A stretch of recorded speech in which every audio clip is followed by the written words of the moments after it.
बिस्मिल्लाहिर्रहमानिर्रहीम। नाज़रीन, मैं हूँ SM सादक और मुझे उम्मीद है मेरे चाहने वाले सारे खैरियत से होंगे। अल्हम्दुलिल्लाह मैं भी खैरियत से हूँ।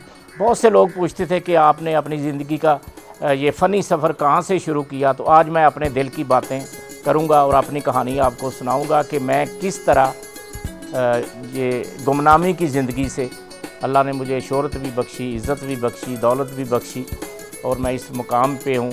लेकिन इसके पीछे बहुत ही कठिन मरहले हैं मेरी ज़िंदगी के। मेरा कांटो बड़ा सफ़र है जिसमें 4-4 दिन के फाके हैं, जिसमें सब कुछ मेरा बर्बाद हो गया। तो नाज़रीन, मैं बात करूँगा 1960 से कि मेरी उम्र उस वक्त बिल्कुल मैं छोटा था और सलार सईदा जो गांव है ये शेखपुरे के पास, वहाँ पे मेरी पैदाइश हुई। तो 6 साल की उम्र में मैं स्कूल में दाखिल हुआ। वहाँ पर मैंने दो जमात तालीम हासिल की और उसके बाद मैं तकरीबन 1970 के करीब मैं 9 या 10 साल का था, तो हम हिजरत करके फैसलाबाद आ गए। फैसलाबाद नाज़रीन, क्योंकि मेरे वालिदैन बूढ़े थे तो उस वक्त पोजीशन ये थी कि 2 आने फ़ीस हुआ करती थी और मैं वो भी नहीं दे सकता था, मेरे वालिदैन वो भी नहीं दे सकते थे। तो मैंने फिर वहाँ पे 30 रुपये महीने पे नौकरी की और शहरी का इतना मुझे जुनून था, शुरू से ही इतना जुनून था कि मैं आपको बता नहीं सकता। तो नाज़रीन, जब मैं फैसलाबाद आया तो मैं 30 रुपये महीने पे, मेरे घर के सामने एक फैक्ट्री थी, कच्चा घर था बिल्कुल, तो वहाँ पे मैंने काम करता रहा। 1 साल तो मुझे वहाँ काम सीखने पे लगा। मैं कपड़े की पैकिंग का काम करता था। तो उसके बाद मेरी 30 रुपये महीना तनख्वाह लगी उस दौर में। तो नाज़रीन, उसके बाद बस ये सिलसिला चलता रहा। तो मैं अपने जो कलाम में लिखता था, उन दिनों अताउल्लाह ईसा खिलवी साहब नए आए थे। तो ये एक टीन फैक्ट्री हुआ करती थी चिब्बा में, तो वहाँ पे रहमत ग्रामोफोन हाउस की रिकॉर्डिंग होती थी। तो मैं एक डायरी लिखकर अताउल्लाह ईसा खिलवी साहब के पास गया तो उनको डायरी दे दी। उन्होंने खैर कोई मुझे इतना रिस्पॉन्स नहीं दिया। उसके बाद नाज़रीन, चलते मैं कलाम लिखता रहता था तो और मेरा दिल किसी काम में नहीं लगता था। मैं आपको बताऊं कि दिल मेरा किसी काम में नहीं लगता था। मैंने फिर किसी से, कोई जानने वाले से कोई 1000-1500 रुपया लेके तो मैंने एक कपड़े की पैकिंग की दुकान अपनी बनाई। तो वहाँ पे माल तो लोगों का होता है, हमने सिर्फ पैकिंग करनी होती है। तो एक दिन मैं बैठा हूँ तो मेरी दुकान थी चनियोट बाज़ार कसाइयाँ वाली गली में। तो सामने एक छोटा सा प्लाट था 3 मरले का, तो उसके ऊपर कहाँ आकर बैठ गया। तो मैंने जब देखा तो उस वक्त मेरा दिन रात जो है ना वो शहरी में ही गुजरता था। तो वहाँ पे मैंने एक आइटम लिखा कि एवें बोलना बनेरे ते कावां सजना नहीं आना। जो मैं दूसरे दिन जाकर जनाब नुसरत फ़तेह अली खान साहब की सीढ़ियाँ में चढ़ा और वहाँ पर वो एक बड़े मंजे के ऊपर बैठे थे, तो मैं जाके बैठ गया। तो उनको मैंने कहा, खान साहब ये मैंने कलाम लिखा है। तो उससे पहले मेरा एक कलाम था सोहनी घड़े दा सवाल जवाब, जो कि गुलाम अली आशिक अली ने कवाल ने गाया था। तो वो बहुत ही ज़बरदस्त कलाम था। तो मैंने खान साहब को दिखाया तो खान साहब ने कहा कि मैं बेटा ये कलाम जो है ना मैं नहीं करता दास्ताने, मुझे कोई सूफियाना कलाम लिख के दो। फिर मैंने उधर बैठ के खान साहब के पास जो है ना एक कलाम लिखा, उत्थे अमलों ते होणगे नबेड़े किसे नहीं तेरी ज़ात पुछनी। तो उसके बाद फिर खान साहब ने कुछ मुझे धुने दी। तो एक थी जदों दा तो रुस गए साडे नाल ढोलना, भुल गया कावां नूं बनेरे उत्ते बोलना। तो वो फिर मैं जब कलाम दे के आ गया तो मैं 4-5 दिन बाद जब दोबारा गया तो मुझे खान साहब ने कहा, भी सादक तेरे हमने कलाम रिकॉर्ड कर दिए। तो नाज़रीन को मैं ये बताना चाहता हूँ, ये जो कलाम था उत्थे अमलों ते होणगे नबेड़े, ये कलाम 25 साल बाद रिलीज़ हुआ। ये जब मैंने लिखा खान साहब ने रिकॉर्ड कर दिया, ये 25 साल बाद जब मैं फैसलाबाद आ गया तो ये तब रिलीज़ हुआ था कलाम। उसके बाद जो कलाम मेरे थे मैं खान साहब को लाहौर लेके आया। मैंने सोनू कंपनी से उनका सौदा करवाया। तो वो पहला एल्बम था जे तू रब नूं मनाउणा पहले यार नूं मना। उसमें मेरे 2-3 कलाम थे। जदों मिठी नींदे सौंदी है खुदाई मैं रोवां तैनूं याद करके, रुत्तां प्यार करन दियां आईयां सज्जन घर नहीं आया। फिर ये सिलसिला बारहा चलता रहा। तो मुझे उस वक्त नाज़रीन ये जब रिकॉर्ड होते थे तो हमारे यहाँ एक महमूद साहब थे जो रहमत ग्रामोफोन हाउस पे मुलाजम थे।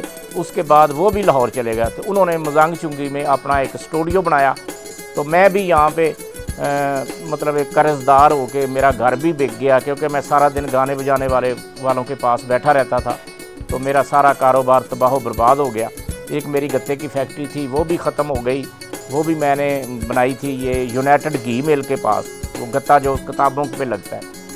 तो बहरहाल मैं थोड़ा थोड़ा कट करके आपको सुना रहा हूँ, वरना तो ये बहुत टाइम लग जाएगा। तो नाज़रीन बस उसके बाद फिर میں نے محمود صاحب سے کہا کہ میں کوئی کام کرنا چاہتا ہوں، تو میرے یہاں فیض علی اقبال تھا، میں بیگم کوٹ آ گیا تو بیگم کوٹ میں فیض علی اقبال بھی رہتا تھا، اس کو میں نے بہت پروموٹ کیا، اس کے میں نے کچھ 100-150 البم ریکارڈ کیا۔ اس وقت 1500 روپے شفٹ ہوتی تھی اسٹوڈیو کی، اور میں نے اس کے بہت البم ریکارڈ کیے۔ تو اس طرح ناظرین یہ سلسلہ چلتا رہا۔ اس میں بے شمار مجھے بڑی پرابلم آئی، بہت زیادہ مجھے تکلیفوں کا سامنا کرنا پڑا۔ پھر میں نے ایک میوزک سینٹر بنایا، وہاں پہ 2 کیسٹیں بکتی تھی، وہ ہم کھا لیتے تھے۔ تو پھر میری والدہ کے دور کے جو برتن تھے گھر میں، گلاس پتل کا ہوتا تھا، تو وہ ایک ایک ہم نے بیچ لینا، تو اس سے گزارا کرنا۔ جب 88 کا سیلاب آیا، 1988 میں سیلاب آیا جب ضیاء الحق کی حکومت تھی، تو ناظرین اس طرح سے بہت تکلیفوں سے مجھے گزرنا پڑا۔ تو میرا اندر کا انسان یہی کہتا تھا کہ میں کسی کام کے لیے نہیں بنا، میں نے صرف شاعری کرنی۔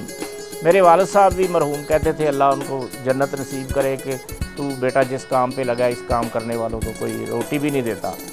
تو بہرحال جناب نصرت فتح علی خان صاحب نے میرے ساتھ بہت پیار کیا، انہوں نے میرے کلام پھر جب وہ لاہور آ گئے تو انہوں نے میرے کلام جنوں کرنا ہے یاد دلا اس نہیں ہونا، انہاں یاداں دے سہارے تیرے کسے کم نہیں، جڑا ٹر جاوے ایک باری مڑ کے نہیں آਉਂਦਾ، ہونے اتھرو نکارے تیرے کسے کم نہیں۔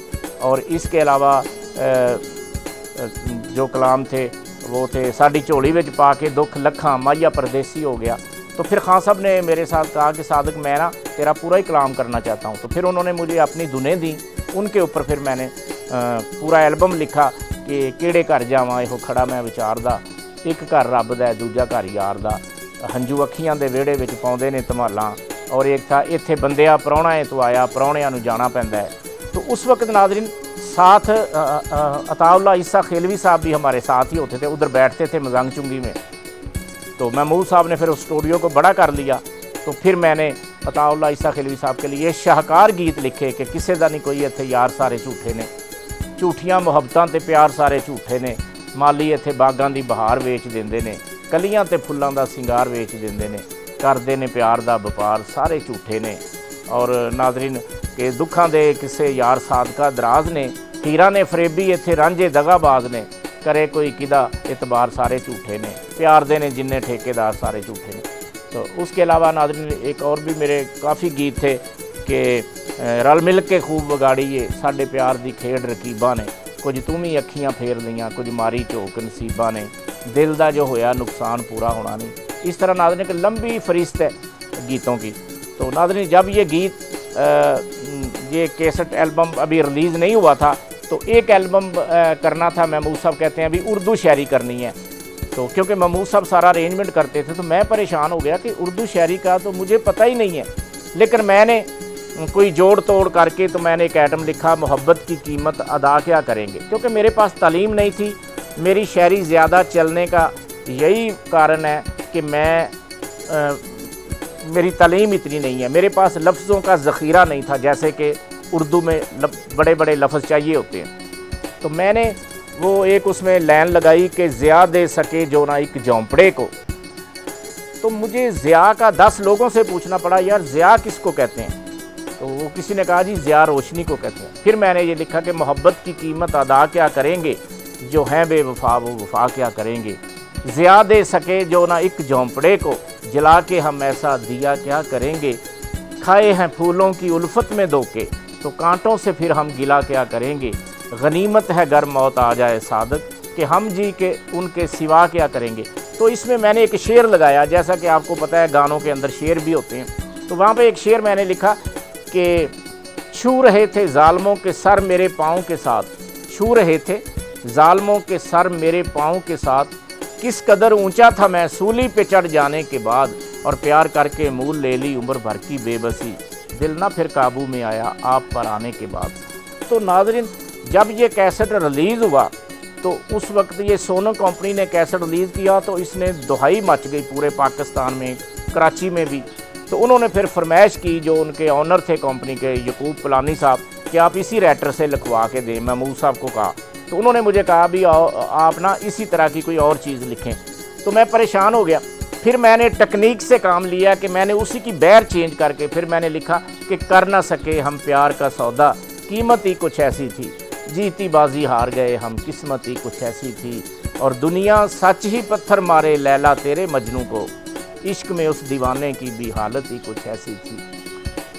और सादक ना कर शिकवा इनसे ज़ख्म दिए गर कांटों ने, इस गुलशन के फूलों की भी आदत ही कुछ ऐसी थी। तो इस तरह नाज़रीन महमूद साहब ने मेरा बहुत साथ दिया, जो भी उनके यहाँ रिकॉर्डिंग करने आता था। यहाँ पे मैं जवाद अहमद की भी बात करूँगा कि जब वो आए तो महमूद साहब ने कहा सादक भाई इनको यार कोई लिख के दो, तो वो उनके पास एक लाइन थी, तो मैंने फिर उनको लिख के दिया कि वो कहंदी है सैयां मैं तेरियां, वो भी मेरा गीत है, लेकिन उन्होंने कभी नहीं बताया किसी प्रोग्राम में। तो इस तरह से ये सिलसिला चल निकला मेरा। तो फिर मुझे उन्होंने जितने गीत मेरे रिकॉर्ड होने, तो मुझे एक गीत का 100 रुपया मुआवजा देते थे वो, कि मैंने बुशरा की कवाली की, कमली यार दी कमली, मैं कसूर जाता रहा हूँ, बुशरा सादक मेरी बहन बनी हुई, उसके बाप का नाम सादक था। तो वो मुझे जब मेरे 25-30 कलाम रिकॉर्ड हो जाने तो उन्होंने मुझे 3000 रुपया दे देना। तो उस वक्त तक मेरे बच्चे स्कूल नहीं जाते थे, मेरी हालत बहुत ही ख़राब थी। मैं बेशुमार दफ़ा मजांग चुंगी से मैं बेगम कोट रहता था, तो वहाँ का सफ़र मुझे पैदल करना पड़ता था। उस वक्त 1.25 रुपया लगता था बस पे स्टेशन से बेगम कोट जाने का। फिर मेरी वाइफ को हेपेटाइटिस सी हो गया, उस वक्त 300 रुपये फ़ीस होती थी। और यकीन करें कि वो जो मैं 2-3 गाने मेरे रोज़ के बिक जाते थे, तो वो 300 रुपया और दवाइयाँ भी चाहिए होती थी।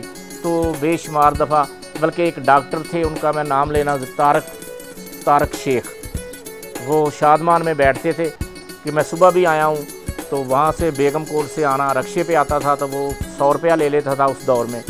तो दवाइयों के लिए पैसे नहीं होते थे, तो जब डॉक्टर के पास आता था तो फ़ीस के लिए पैसे नहीं होते थे, तो घर में भी कुछ नहीं होता था। बेशुमार दफ़ा सूखी रोटी जो है वो पानी में भिगो के मेरे बच्चे खाते थे। उस वक्त 2 बच्चे थे मेरे। तो नाज़रीन बड़ा ही मेरा सफ़र जो है ना, लेकिन मैंने हिम्मत नहीं हारी। मैंने जो कहते हैं ना, जज्बे सच्चे हों तो मंजिल कदमों में आ जाती है, लेकिन मैंने बिल्कुल हिम्मत नहीं हारी। मुझे यकीन था कि मेरा रब मेरी मेहनत का सिला मुझे ज़रूर देगा। तो आज के लिए नाज़रीन इतना ही। इंशाल्लाह पार्ट 2 में मैं आपको बताऊंगा कि आगे क्या हुआ। आपने ये मेरी कहानी जो है ना, ये तरतीबवार देखनी है। इंशाल्लाह मैं इसमें कोई भी झूठ या गलत बयानी से काम नहीं लूँगा, ठीक है। मेरी 4 जमात तालीम है, जो मैं सबको कहता हूँ। बाद लोग रोकते हैं, जी आप क्यों कहते हैं? मैं कहा जब मेरी तालीम है ही नहीं तो मैं क्यों गलत बयानी करूँ लोगों से। तो अल्लाह आप सब का हामी व नासर हो, आपकी आँख कभी दुख का आंसू ना देखे। आप मुझे जिस तरह आप प्यार दिया है सारी ज़िंदगी, इसी तरह मेरे चैनल को सब्सक्राइब करें, लाइक करें, शेयर करें।